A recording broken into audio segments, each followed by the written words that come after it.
Good morning बच्चों, क्या हाल चाल। तो हम लोग अभी तक कोलिजन पढ़ रहे थे और कोलिजन में हम लोग दो प्रकार के कोलिजन पढ़े थे। एक तो है अपना, मैंने जैसे एक्सप्लेन किया था कि एक होता है हमारा इलास्टिक कोलिजन और एक होता है इनइलास्टिक कोलिजन। इलास्टिक कोलिजन और इनइलास्टिक कोलिजन में क्या डिफरेंस है, हमको पता है कि इलास्टिक कोलिजन में कोलिजन के बाद जो है काइनेटिक एनर्जी क्या होती है, कंजर्व रहती है। क्या रहती है? कंजर्व रहती है। मतलब कहने का मतलब यह है कि जब भी कोलिजन होता है उसके बाद दो ऑब्जेक्ट की वेलोसिटी में चेंज नहीं होता, उसकी वेलोसिटी चेंज नहीं होती। जब वेलोसिटी चेंज नहीं होती तो उसकी काइनेटिक एनर्जी क्या है, कंजर्व है। उसकी काइनेटिक एनर्जी कंजर्व है, ठीक है। इनइलास्टिक कोलिजन में क्या होता है, काइनेटिक एनर्जी जो है कंजर्व नहीं रहती, काइनेटिक एनर्जी का लॉस हो जाता है। तो हम लोगों ने दो ऑब्जेक्ट जब कोलाइड होते हैं, दो ऑब्जेक्ट जब कोलाइड होते हैं तो उसके बाद उनका वेलोसिटी का इक्वेशन लिखा था कि उनकी वेलोसिटी क्या होती है, ठीक है। हम लोग को याद है, मैंने याद करने का तरीका बताया था कि ऑब्जेक्ट ए की वेलोसिटी अगर v1 है, ऑब्जेक्ट ए की वेलोसिटी v1 है तो कैसे याद रखा था, दो ऑब्जेक्ट थे तो दोनों का मास m1 और m2 था। तो नीचे क्या रखना है, m1 प्लस m2, ठीक है, प्लस यहाँ पर भी क्या था, नीचे m1 प्लस m2 यही था, ठीक है। उसके बाद क्या था, यही वाला टर्म खत्म था, लेकिन नीचे क्या था, नीचे क्या था, सब्ट्रैक्शन था। क्या था? सब्ट्रैक्शन था। ऊपर क्या है यहाँ पे, और यहाँ पे क्या हो जाएगा, क्योंकि फर्स्ट टर्म था यहाँ पर इसलिए मल्टीप्लीकेशन किसका रहेगा, u1 से मल्टीप्लीकेशन रहेगा, किसका मल्टीप्लीकेशन रहेगा, u1 का, ठीक है। उसके बाद सेकंड टर्म क्या था, ये m1 प्लस m2 और यहाँ पे था 2m2 और u2, ठीक है। तो ये हमारा कोलिजन के बाद का कंडीशन था। कोलिजन के बाद ऑब्जेक्ट ए की वेलोसिटी v1 थी, जिसको हम लोग इस इक्वेशन से रिप्रेजेंट करते हैं। ऑब्जेक्ट 2 की वेलोसिटी कैसी है, जस्ट हमको स्क्रिप्ट को क्या कर देना था, चेंज कर देना था। क्या कर देना था, चेंज, ठीक है। m2 minus m1 upon m2 plus m1 और ये क्या हो जाएगा, u2 प्लस क्या हो गया, अगली स्क्रिप्ट से चेंज करेंगे तो m2 क्या बन जाएगा, m1 और ये u1 अपॉन क्या हो जाएगा, m1 प्लस m2। एक ही तो है, m1 प्लस m2 लिखो या m2 प्लस m1 लिखो, ठीक है। तो ये दो इक्वेशन हमने लिखा था, आप लोग को याद करने का तरीका पता होगा, ठीक है। देन हम लोग इसमें कुछ स्पेशल केसेस देखेंगे। क्या देखेंगे, special cases. First special case देखेंगे, when two bodies of equal mass collide. When two bodies of equal mass collide. First case है when two bodies of equal mass collide. मतलब अगर अब हम लोग स्पेशल केस में क्या मान रहे हैं कि दो बॉडी जो कोलाइड हो रही है, दो बॉडी जिसके बीच में कोलिजन हो रहा है, दोनों का मास क्या है, सेम, दोनों का मास क्या है, सेम।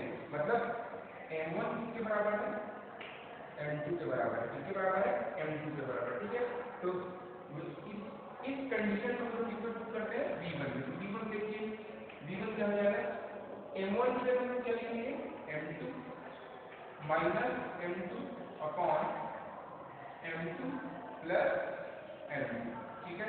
और ये क्या हो जाएगा, u1 का u1 जाएगा, प्लस ये क्या हो जाएगा, 2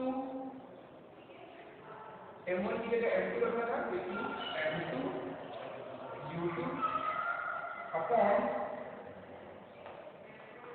m1 plus m2 plus m2, ठीक है, ठीक है।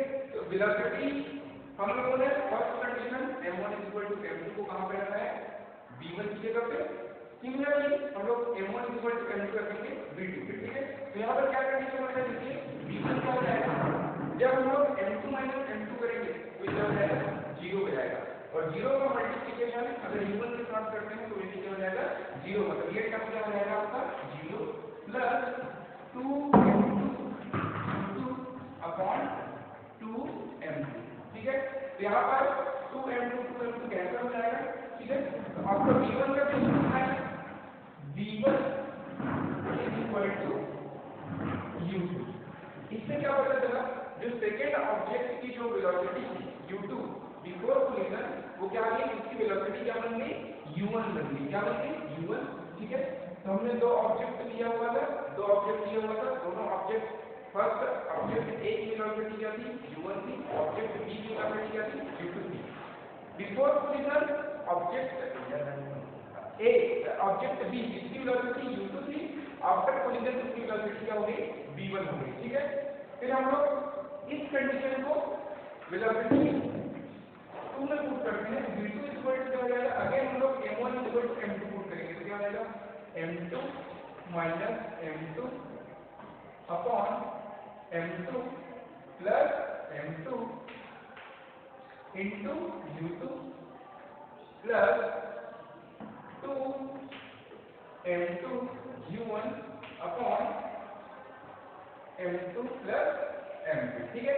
हमने एक्सचेंज नहीं किया, क्या एक्सचेंज किया, हमने सिर्फ m1 की जगह पर क्या रखा है, m2 को रखा है, m1 की जगह पे m2 को रखा है। तो यहाँ पर हमने m1 की जगह पे m2 को रखा है। अगर हम लोग अगेन m1 की जगह m2 रखें और m2 की जगह m1 रख देंगे तो क्या हो जाएगा, कैंसिलेशन नहीं हो पाएगा। इसलिए हमको सिर्फ एक ही रखना है, आइदर आप लोग m2 की जगह m1 को रख सकते हैं या फिर m1 की जगह m2 को रख सकते हैं। इस कंडीशन में क्या हो जाएगा, m2 माइनस m2 कितना हो गया, 0 हो गया, क्या हो गया 0, और सिस्टम को अगर 0 के साथ मल्टीप्लाई करते हैं तो क्या हो जाएगा 0 0 plus 2m2 u1 upon 2m2, ठीक है। तो 2m2 क्या हो जाएगा कैंसिल, ठीक है। तो v2 किसके बराबर आ जाएगा, u1 के बराबर आ जाएगा, किसके बराबर आ जाएगा, u1 के बराबर। तो आप लोग यहाँ पर क्या ऑब्जर्व कर सकते हैं कि अगर दो बॉडी है जिसकी मास क्या है, सेम है, जिसकी मास क्या है, सेम है, बिफोर कोलिजन, तो उनकी वेलोसिटी क्या हो जाती है, एक्सचेंज हो जाती है। वेलोसिटी क्या हो जाती है, एक्सचेंज। ऑब्जेक्ट बी की वेलोसिटी बिफोर कोलिजन क्या थी, u2, आफ्टर कोलिजन क्या होगी, v1 होगी, ठीक है। उसी प्रकार ऑब्जेक्ट ए की वेलोसिटी बिफोर कोलिजन क्या थी, u1 थी, आफ्टर कोलिजन क्या हो गया, v2 हो गया। तो इस प्रकार से अगर हम लोग कोलिजन में सेम मास का ऑब्जेक्ट लेते हैं तो उनकी वेलोसिटी क्या हो जाएगी, एक्सचेंज हो जाएगी, ठीक है। उसके बाद हम लोग सेकंड कंडीशन देखते हैं। Student please pause the video and note down,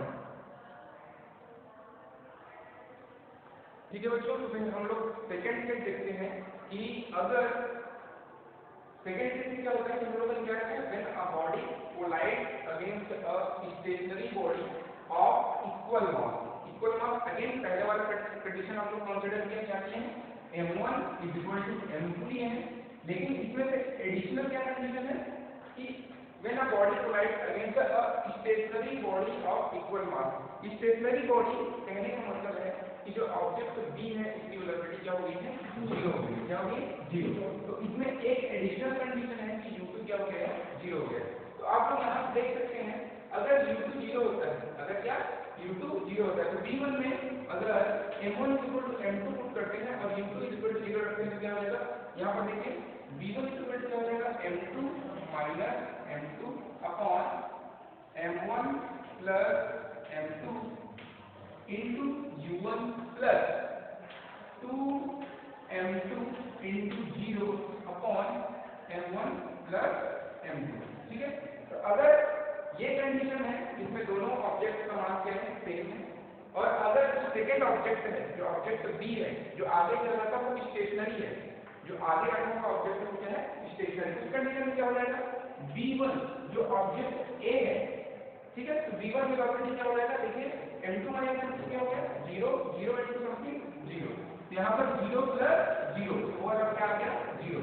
यहाँ पर वेलोसिटी v1 क्या हो गया, वेलोसिटी v1 क्या हो गया 0, ठीक है।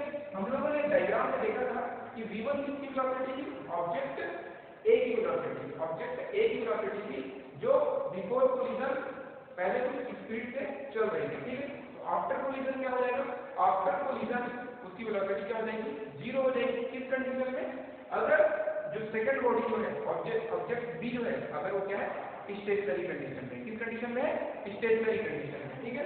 उसी प्रकार हम लोग देखते हैं v2 में वैल्यू पुट करके देखते हैं, v2 में क्या हो जाएगा, अगेन यहाँ पर हम लोग m1 m2 पुट करेंगे तो क्या हो जाएगा, ये वाला टर्म क्या हो जाएगा 0 हो जाएगा, ठीक है। ये वाला term 0 plus 2 into m2 m1 की जगह हमने क्या पुट किया है, m2 u1 upon m2 plus m2, ठीक है। यहाँ पर क्या लिख सकते हैं, 2m2 u1 अपॉन 2m2, ठीक है। अगेन ये कैंसिल हो गया तो क्या हो गया v2 इक्वल टू क्या आ गया u1, ठीक है। तो सेकंड केस जो था, सेकंड केस में क्या था कि दोनों ऑब्जेक्ट का मास सेम था, दोनों ऑब्जेक्ट का मास सेम था। एडिशनल कंडीशन क्या था कि जो सेकंड ऑब्जेक्ट है वो कौन सी कंडीशन में था, स्टेशनरी कंडीशन में था। तो हम लोगों ने u2 की वैल्यू 0 लेके कंसीडर की है, इक्वेशन को सॉल्व किया है। तो उसके बाद आफ्टर कोलिजन जो क्या है, v1 की वेलोसिटी क्या आ जाती है 0 और v2 की वेलोसिटी क्या आ जाती है u1।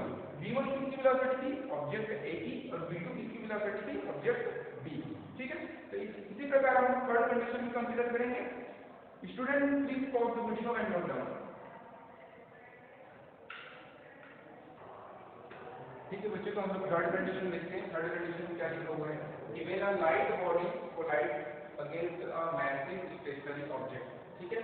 तो स्टेशनरी ऑब्जेक्ट कहने का मतलब है कि यहाँ पर u2 कंडीशन क्या हो जाएगी 0, ठीक है। तो अगर सेकंड ऑब्जेक्ट स्टेशनरी है, इसका कहने का मतलब क्या है, u2 क्या हो गया है 0 हो गया है। इसमें एक कंडीशन और सेटिस्फाई है कि when a light body collide against a massive stationary object. इससे आप लोग ये समझ सकते हैं कि जो लाइट बॉडी, जैसे कि आपका एक एग्जांपल के लिए साइकिल है, साइकिल अगर ट्रक से जाके टकराए तो वो कंडीशन क्या होगी, है ना। तो ट्रक के कंपैरिजन में साइकिल के मास को हम क्या मान सकते हैं, 0 मान सकते हैं। तो यहाँ पर अगर हम लोग एक एग्जांपल लेते हैं कि या सपोज एक एग्जांपल लेते हैं जिसमें क्या होता है कि एक टेनिस बॉल जो है जाके बॉल को टकरा रहा है ना। तो टेनिस बॉल का जो मास है वो बॉल के कंपैरिजन में क्या है, बहुत कम है। तो यहाँ पर क्या है कि एक कंडीशन जो है आपका m1 की वैल्यू क्या है, लेस देन m2 है, ठीक है। तो जैसे ये जो बॉल दिख रहा है उसका मास अगर 1 टन है, 1000 किलोग्राम है, तो उस बॉल का मास कितना होगा, नॉर्मल है 200 ग्राम या 500 ग्राम। उस केस में हम लोग m1 की वैल्यू को क्या कर सकते हैं, नेग्लेक्ट कर सकते हैं। नेग्लेक्ट करने का मतलब है m1 की वैल्यू को हम लोग क्या कर देंगे, 0 पुट कर देंगे, ठीक है। तो इस केस में देखते हैं कि v1 और v2 की वैल्यू क्या आती है, ठीक है। तो अगर v1 की वैल्यू लेते हैं तो v1 अगेन क्या हो जाएगा यहाँ पे u2, ये वाला इक्वेशन देखिए, u2 की वैल्यू 0 रखेंगे तो ये वाला पूरा टर्म क्या हो जाएगा, 0 हो जाएगा, क्योंकि 0 से मल्टीप्लाई होगा तो पूरा टर्म क्या हो जाएगा, 0 हो जाएगा, ठीक है। तो ये वाला पूरा टर्म क्या हो जाएगा, 0 हो जाएगा। अगेन यहाँ पर हम लोग m1 की वैल्यू को क्या पुट करेंगे, 0 पुट करेंगे, तो क्या हो जाएगा -m2, 0 - m2 upon 0 + m2 into u1 plus, जैसे कि मैंने बताया कि अगर u2 की वैल्यू 0 रखते हैं तो 0 into समथिंग 0 हो जाएगा। अगर न्यूमरेटर 0 है तो ओवर आउट वैल्यू क्या आएगी, 0 आएगी, ठीक है। तो ये वाला टर्म क्या हो जाएगा 0, v1 की वैल्यू क्या हो जाएगा -m2 upon m2 into u1, okay. m2 और m2 क्या हो जाएगा, कैंसिल आ जाएगा। तो जो v1 की वैल्यू है, v1 की वैल्यू क्या आ गई आपकी -u1 आ गई, क्या आ गई -u1। इसका कहने का मतलब क्या है, इसके कहने का मतलब क्या है कि वेलोसिटी जो बॉल है ना, अगर हम लोग बॉल लाइट वेट का ऑब्जेक्ट है, अगर बॉल को हम लोग अगर बॉल पे थ्रो करते हैं तो टकरा के क्या आ जाएगी, वापस आ जाएगी, ठीक है। तो जो बॉल की वेलोसिटी है आफ्टर कोलिजन क्या हो जाएगा, in the direction opposite to the throwing direction, ठीक है। तो हम अगर इस डायरेक्शन में फेंकते हैं बॉल को तो टकराने के बाद क्या हो जाएगा, अपोजिट डायरेक्शन में आ जाएगा। यही जो कंडीशन है इस केस में प्रूफ होता है, ठीक है। फिर हम लोग देखते हैं v2 की वेलोसिटी क्या हो जाएगी, v2, ठीक है। तो यहाँ पर अगर v2 का इक्वेशन देखते हैं, किसका इक्वेशन देखते हैं, v2 का, तो v2 के इक्वेशन में अगेन आप लोग का u2 वाला टर्म क्या हो जाएगा, 0 हो जाएगा। ये u2 है तो u2 वाला टर्म क्या हो जाएगा, 0 प्लस अगेन m1 की वैल्यू को हम लोग क्या मान रहे थे, 0, तो 2 into 0 into u1 upon m2 plus 0, तो क्या हो जाएगा v2 क्या हो जाएगा 0 + 0 और क्या हो जाएगा 0, v2 आ जाएगा 0, ठीक है। तो after collision velocity of ball क्या हो जाएगा, 0 हो जाएगा, ठीक है। तो हमने इस केस में बॉल को लिया था, बॉल का एग्जांपल लिया था और बॉल का एग्जांपल लिया था। तो जो बॉल तो है वो टकराने के बाद अपोजिट डायरेक्शन में लौट आ जाएगा, लेकिन जो बॉल की वेलोसिटी है उसमें कोई चेंजेस नहीं होगा, मतलब बॉल स्टेशनरी रहेगा, बॉल की वेलोसिटी क्या रहेगी आफ्टर कोलिजन की क्या रहेगी, 0 रहेगी, ठीक है। अच्छा हम लोगों ने अभी तक 3 केस कवर कर लिए हैं। अब हम लोग देखेंगे फोर्थ केस में क्या होता है। तो हम लोग देखेंगे फोर्थ केस क्या होता है, ठीक है। उसके बाद हम लोग डेरिवेशन करेंगे इनइलास्टिक कोलिजन के लिए। ठीक है बच्चों, तो इसमें हम लोग फोर्थ केस देखते हैं। तो when a massive body collide against a light stationary body, ठीक है। तो अब जी बताओ उसमें किसकी वैल्यू क्या क्या होगी और क्या क्या कंडीशन रखेंगे, बताइए। हाँ तो M1 मतलब M2 से बहुत ग्रेटर है। ठीक है, तो इस केस में हम लोग मान कर सकते हैं कि जैसे कि जो M1 है, मतलब जैसे जो ट्रक है, क्या ट्रक, उसको हम लोग उसका मास क्या ले लेते हैं M1। अगर ट्रक जो जाके किससे टकरा है, साइकिल से, किससे टकरा है, साइकिल से, और वो साइकिल क्या रखा हुआ है, मूविंग कंडीशन में, स्टेशनरी कंडीशन में, मूविंग कंडीशन में, स्टेशनरी कंडीशन में, किसमें, स्टेशनरी। तो यहाँ पर हम लोग M1 is greater than M2, M1 is greater than M2, and U2 की वैल्यू क्या रखेंगे, 0 रखेंगे। U2 की वैल्यू क्या होगी, 0, ठीक है। तो यहाँ पर M1 is greater than M2 है, तो हम लोग M2 की वैल्यू को क्या कर सकते हैं, नेगेटिव, M2 की वैल्यू को क्या मान सकते हैं, 0 मान सकते हैं, ठीक है, समझ आए। अगर एक ट्रक जो है जाकर साइकिल से टकराता है, तो उस समय साइकिल की वेलोसिटी और ट्रक की वेलोसिटी में क्या अंतर आता है, ये कंडीशन हम लोग चेक कर रहे हैं, ठीक है। तो जैसे यहाँ पर दो कंडीशन को 0 लेना है, U2 को 0 लेना है, एक M2 को 0 लेना है। तो अगर V1 के इक्वेशन में पुट करके V1 की इक्वेशन में किसका वैल्यू 0 है, M2 का वैल्यू 0 है, मतलब ये वाला टर्म क्या हो जाएगा, 0 हो जाएगा, ठीक है। क्योंकि M2 की वैल्यू 0 रखेंगे, 0 से मल्टीप्लाई होगा तो ऊपर वाला पूरा वैल्यू 0 हो जाएगा, और अगर न्यूमरेटर 0 है तो ऊपर वाला वैल्यू क्या है, 0, ठीक है। तो यहाँ पर देखिए हम लोग M2 की वैल्यू को 0 रखेंगे और M1 की वैल्यू को पुट करेंगे, तो M1 minus 0 upon M1 plus 0 into U1 plus ये क्या हो जाएगा, 0 हो जाएगा, क्योंकि M2 की वैल्यू क्या है, 0। तो V1 इज इक्वल टू क्या हो जाएगा, M1 upon M1 into U1, ठीक है। तो यहाँ पर M1 M1 कैंसिल हो जाएगा, तो यहाँ पर V1 की वेलोसिटी क्या जाएगी, U1। ये क्या प्रूव करता है कि आफ्टर कोलिजन में अगर जो ट्रक है उसकी वेलोसिटी में कोई चेंज नहीं आया, मतलब अगर बिफोर कोलिजन ट्रक अगर 50 किलोमीटर पर आवर से चल रहा था, तो आफ्टर कोलिजन वो 50 किलोमीटर पर आवर से चलते रहेगा, ठीक है। सेकंड कंडीशन देखते हैं, V2 की स्पीड में क्या चेंज करते हैं, तो V2 इज इक्वल टू क्या हो जाएगा, M2 की वैल्यू हम लोग 0 पुट करेंगे तो क्या हो जाएगा, 0 minus M1 upon 0 plus M1 plus यहाँ पर क्या हो जाएगा, 2 into M1 into U1 upon M2 की वैल्यू क्या रखेंगे, 0, तो 0 प्लस M1, ठीक है। यहाँ क्या हो जाएगा, V2 इज इक्वल टू कितना हो जाएगा, minus M1 upon M1 plus 2 M1 U1 upon M1, ठीक है।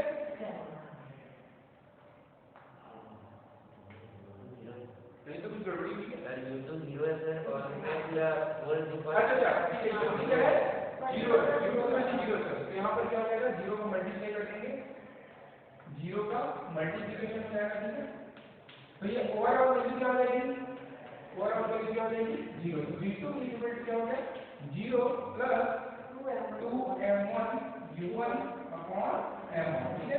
तो यहाँ पे आपका क्या हो जाएगा, M1 cancel, V2 is equal to 0 plus 2U1, V2 is equal to क्या हो गया, 2U1। इसका मतलब ये है कि अगर साइकिल की स्पीड बिफोर कोलिजन U1 थी, या बिफोर कोलिजन U1 थी, तो आफ्टर कोलिजन क्या हो गया, 2U1 हो गया, मतलब उसकी वेलोसिटी अगर सपोज साइकिल की सॉरी अगर साइकिल जो है स्टेशनरी कंडीशन में था, उसमें था स्टेशनरी कंडीशन में था, हमें कंडीशन क्या मालूम है, U2 इज इक्वल टू 0। तो अगर जो साइकिल स्टेशनरी कंडीशन में था, तो अगर ट्रक आके उसको कोलाइड करता है, ट्रक आके इससे गिर जाता है ना, तो उसकी स्पीड कितनी हो जाएगी, ट्रक की स्पीड का डबल हो जाएगा, समझिए। मतलब अगर ट्रक का स्पीड 50 किलोमीटर पर आवर है, तो अगर ट्रक जाके स्टेशनरी साइकिल से टकराता है, तो कुछ इंस्टेंट के लिए कंटिन्यूस टाइम इंटरवल के लिए कुछ इंस्टेंट के लिए उसकी वेलोसिटी क्या हो जाएगी, 100 किलोमीटर पर आवर हो जाएगी, मतलब जो ट्रक की स्पीड थी उससे डबल हो जाएगी, ठीक है। तो बच्चों हम लोगों ने 5 के देखा हुआ था, आप लोग को वेलोसिटी का इक्वेशन दिया हुआ था, आफ्टर कोलिजन आप कैसे याद रखना है बता दिया। दो ऑब्जेक्ट हैं, तो दो मास है M1 और M2, M1 और M2 हमेशा किसमें आते हैं, डिनोमिनेटर में आते हैं, किसमें आते हैं, डिनोमिनेटर में M1 प्लस M2, ठीक है। फिर फर्स्ट टर्म में क्या रखना है, फर्स्ट टर्म में हम लोग को सेम वैल्यू रखना है, बीच में हमको सब्ट्रैक्ट करना है, ठीक है। फर्स्ट टर्म है इससे वेलोसिटी क्या है u1 है, प्लस सेकंड टर्म में क्या लिखना है, सेकंड टर्म है और मास m2 और सेकंड टर्म इससे u2। इस प्रकार से आप लोग वेलोसिटी v1 की इक्वेशन याद कर सकते हैं। अगर आप सब्स्क्रिप्ट को चेंज कर दिए तो आपको वेलोसिटी v2 की इक्वेशन मिल जाएगा, ठीक है। So here we have understood how to derive the equation for the collision, and we have also proven that how the velocity of approach is equal to the velocity of separation. After that we determine the two equation of v1 and v2 after the collision, and based on this we have also derived the four cases in which we have considered the different value of m1, m2 and u1 and u2. So in this way we have completed the part of perfectly elastic collision. One of the topic is still remains, that is inelastic collision and coefficient of restriction, that we will cover into the next class. Thank you, keep watching.